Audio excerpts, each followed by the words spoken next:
Assalamualaikum warahmatullahi wabarakatuh. Salam sehat, salam sejahtera untuk teman-teman.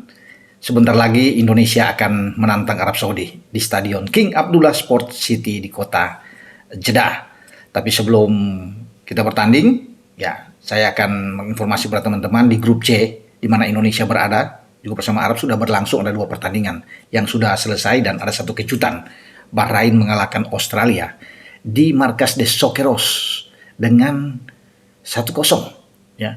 Dan gol itu terjadi ya sangat menyesakkan buat Australia karena di masa pertandingan akan berakhir memasuki injury time menit 89 ada gol bunuh diri dari Hari Soutar. Dan saya pikir kekalahan ini akan membuat Australia itu ganas karena mereka akan ke Indonesia, ke Jakarta ya, mungkin pada tanggal 7 mereka akan tiba ya, dan mereka sudah siap untuk bisa main habis-habisan. Tentunya mereka tidak mau kalah. Karena kalau kalah lagi lawan Indonesia pada tanggal 10 nanti, ini akan memupuskan harapan mereka dalam persaingan. Walaupun itu masih panjang, paling tidak mereka hanya bisa mengintip posisi ketiga atau posisi keempat. Ya, karena posisi di atas itu Jepang yang sementara memimpin klasemen di grup C karena Jepang itu membantai habis di Saitama Stadion. Ya, bagaimana Endo ya, Wataru Endo dan kawan-kawan menang dengan 7 gol tanpa balas. Ada brace dibuat oleh Minamino ya. Dan Wataru Endo sendiri membuat gol di babak pertama bersama dengan Kaoru Mitoma. Sebelum ada 5 gol tambahan di babak kedua termasuk brace yang saya bilang tadi dari Minamino ya, yang terjadi. Ada gol juga dari Yuya Ito, Daisan Maeda dan Takefuso Kubo. Itu semua di babak kedua. Tidak ada perlawanan sama sekali Cina. Kalau bisa melihat mereka hanya 38% penguasaan bola selebih buat Jepang, dan Jepang bahkan ada 15 percobaan menembak ke gawang Cina dan 7 menghasilkan gol. Mestinya mereka bisa mendapatkan sampai 10 gol kalau melihat dari peluang-peluang yang tercipta dari Wataru Endo dan kawan-kawan. Untungnya Jepang akan melawan Indonesia pada bulan November. Ya, kita menjadi tuan rumah, menjamu. Jadi ada sedikit keuntungan buat kita. Ketika kita menjamu Jepang, kita tidak ke Jepang dulu karena kita melawan Jepang nanti pada tahun 2025. Ya, kita akan ada 2 kali tuan rumah kita. Setelah Jepang, November, di antara tanggal 14-15 itu, tanggal 19 kita menjamu Arab Saudi yang nanti pada dini hari pukul 01.00 waktu Indonesia bagian Barat. Ya, Bang Jai Ises dan kawan-kawan akan bertarung dengan tim asuhan Roberto Mancini. Dan itu 2 pertandingan yang sudah terjadi. Bahrain juga tidak boleh anggap enteng. Mereka sudah dapat 3 poin. Ini bagus sekali buat Bahrain. Bisa dapat 3 poin bahkan. Padahal Bahrain itu cukup satu poin aja hasil imbang. Oke. Tapi 3 poin. Sedangkan kita akan menghadapi Bahrain pada Oktober. Setelah 2 laga lawan Arab dan Australia. Nah, kita akan ke Bahrain. Tandang ke Bahrain. Ini menjadi tantangan tersendiri bagi tim asuhan Sintayong. Dan tentunya kita tidak boleh kalah. Tapi akan ditentukan lagi hasil pertandingan kita melawan Arab Saudi dan Australia. Kalau kita dapat hasil bagus, positif, katakan dapat 1 poin lah. Misalnya tidak kalah melawan Arab Saudi walaupun ini pertandingan yang sulit. Dan kemudian di Jakarta kita juga tidak kalah. Ya, kalau tidak menang dapat imbang aja. Ini enak ketika kita ke Bahrain.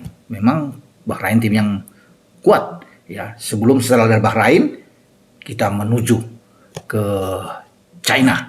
Berhadapan dengan tuan rumah. China sudah dibantai habis oleh Jepang. Jadi harapan kita untuk bisa mengalahkan China juga ada, untuk bisa mendapatkan poin.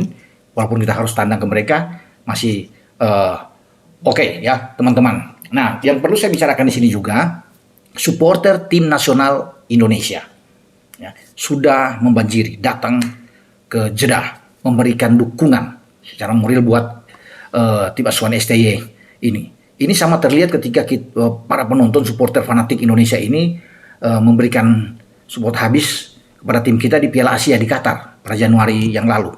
Dan ini terulang. Mereka datang secara militan ini untuk bisa berada di Stadion King Abdullah. Dan tentunya berharap Indonesia dapat hasil bagus dengan dukungan yang kuat dari supporter. Mereka pasti akan terus bernyanyi. Kita akan lihat nantinya teman-teman ya.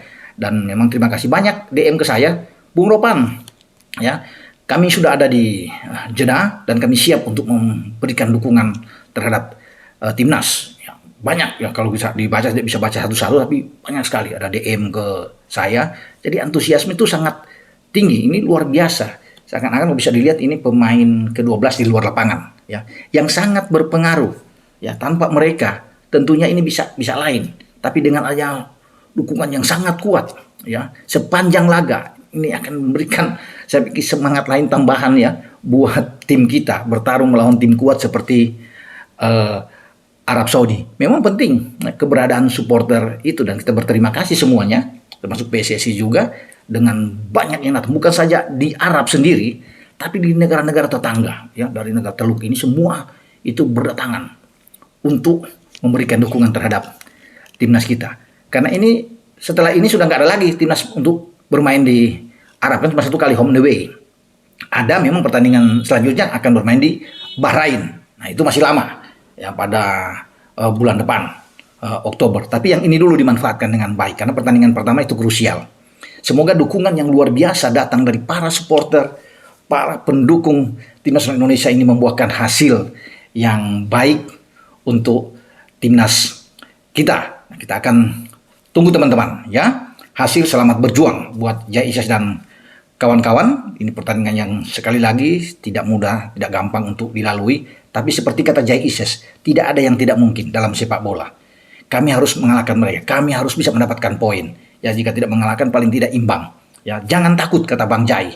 Luar biasa bagaimana Bang Jai memotivasi teman-teman semua ya, Rizky Ridho dan kawan-kawan juga untuk bisa tampil baik menghadapi Arab Saudi. Dengan saya Bung Ropan untuk berbicara di sini ya untuk kualifikasi Piala Dunia di grup C, di mana saya bilang lagi Jepang sedang memimpin klasemen setelah mengalahkan Cina 7-0 dan Bahrain mencuri 3 poin di Australia dengan menang 1-0. Rame nih grup C. Ya kita tunggu, apalagi kalau Indonesia bisa berdapat katakan draw lagi, semakin rame ya grup C ini. Ya sampai di sini. Ciao.